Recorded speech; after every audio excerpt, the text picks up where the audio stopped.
Fréquence lointaine, votre escapade culturelle sur la Colombie intime.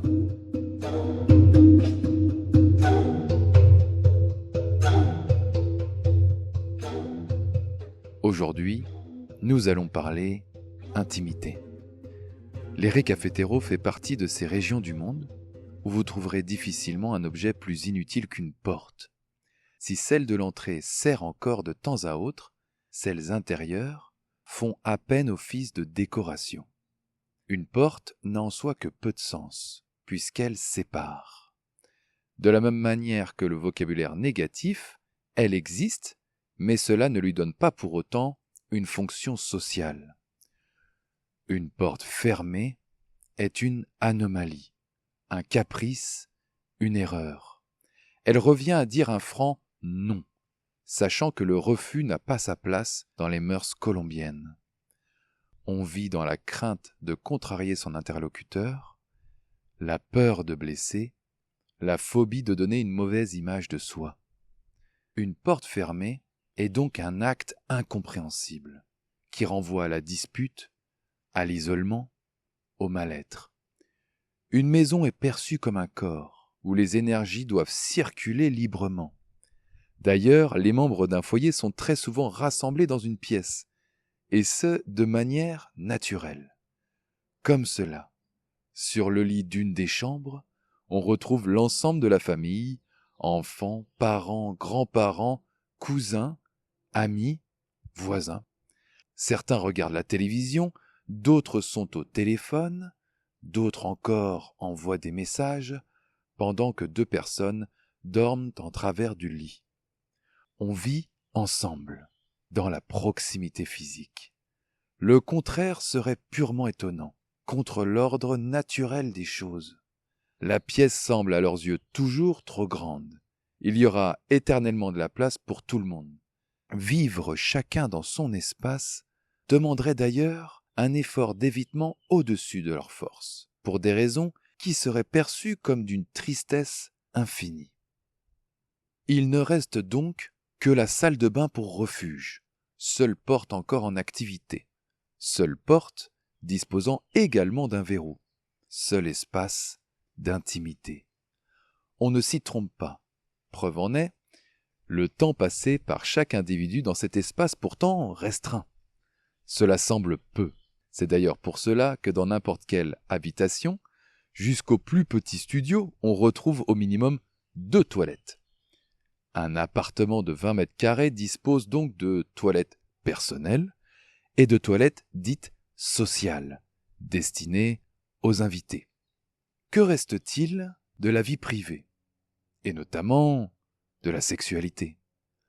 Hormis certains créneaux improbables où la maison se serait vidée subitement, rien. Mais cela n'est pas nouveau. La société colombienne est donc solidement structurée pour faire face à cette demande d'espace privé. Les périphéries des villes sont généreusement fleuries d'établissements proposant aux couples des chambres individuelles pour quelques heures. Ces lieux ne sont pas des bordels.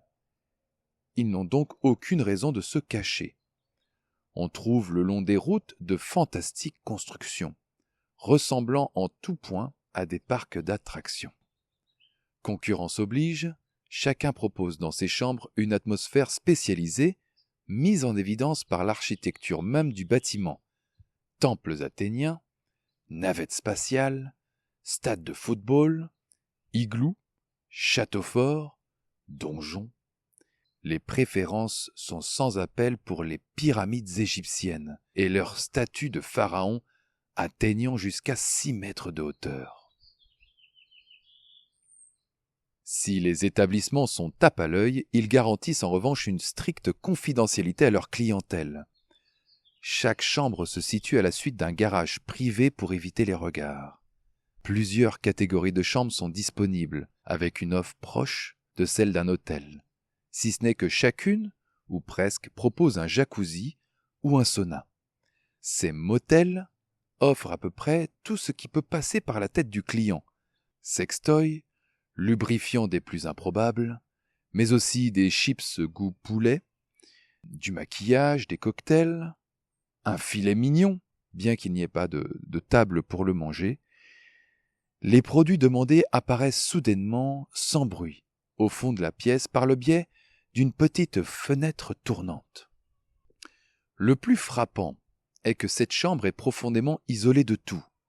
Pas une fenêtre, pas un contact avec le personnel, pas même une porte, si ce n'est celle du garage qui se verrouille sur les clients lors de leur entrée.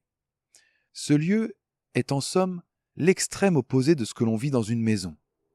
Ces motels sont plus qu'un endroit de plaisir.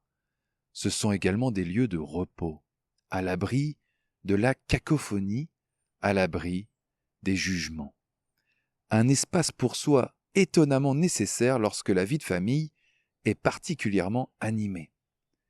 Une annexe bienvenue à n'importe quelle heure de la journée, certains l'utilisent même sur la pause du midi. Ainsi vivent de nombreux Colombiens, passant d'un extrême à l'autre avec une aisance et une décontraction absolument déconcertantes. Merci d'avoir écouté ce podcast. Je vous donne rendez-vous très prochainement pour de nouvelles curiosités sociales.